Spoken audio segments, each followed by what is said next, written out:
మొహమ్మద్ తాజుద్దీన్ జిల్లా అధ్యక్షుడు ఆధ్వర్యంలో ఈ ఆఫీస్ ఇనాగ్రేషన్ చేయడం జరిగింది.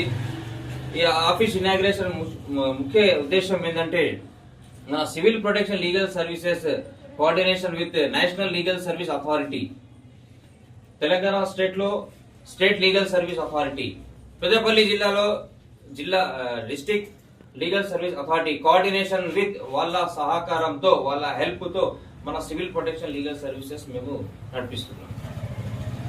ఈ ఆఫీస్ ముఖ్య ఉద్దేశం ఏంటంటే ఎవరికి ఏమైనా సమస్య ఉంటే స్టేట్ గవర్నమెంట్ కావచ్చు, సెంట్రల్ గవర్నమెంట్ కావచ్చు, ఏదైనా ఆఫీసర్స్ గా వర్క్ కావట్లేదు అంటే మన గోదావరి ఖని ఆఫీస్ లో మొహమ్మద్ తాజుద్దీన్ దగ్గర వచ్చి మీరు ఒక పిటిషన్ ఇస్తే మేము ఏం చేస్తామంటే లీగల్ గా ఇన్వెస్టిగేషన్ చేసి ఆ అధికార దృష్టికి తీసుకెళ్లి అడ్మినిస్ట్రేషన్ డిపార్ట్మెంట్ ఉంటే కలెక్టరేట్ దగ్గర వెళ్తాం, మున్సిపల్ కార్పొరేషన్ ఉంటే మున్సిపల్ కమిషనర్ దగ్గర వెళ్తాం, పోలీస్ స్టేషన్ సంబంధించిన ఉంటే పోలీస్ కమిషనర్ ఎస్పీసీఏ గారి దగ్గర వెళ్ళి ఆ సమస్యని ఆ సార్ దృష్టికి తీసుకెళ్తాం.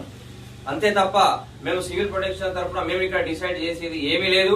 మేము మన దేశం కోసం పోరాడుతున్నాం, మన దేశం కోసం మేము సేవ చేస్తున్నాం. మేము మన దేశం కోసం డబ్బులు ఖర్చు చేయకపోతే కనీసం మేము సమయం మనం ఇస్తున్నాం మన దేశం కోసం.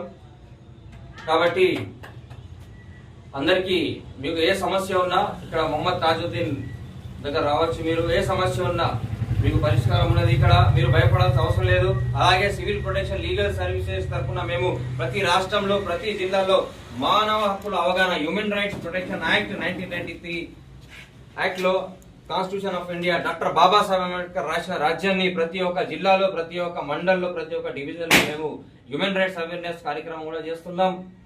మన సివిల్ ప్రొటెక్షన్ లీగల్ సర్వీసెస్ తరఫున ప్రతి ఒక్క వాడాలో ఎవరికైతే రక్తదానం అవసరం ఉంటే బ్లడ్ డొనేషన్ క్యాంప్ కూడా మేము మా టీం అందరు కలిసి ఆర్గనైజ్ చేస్తున్నాం. అలాగే వారంలో ఒకసారి అనాథ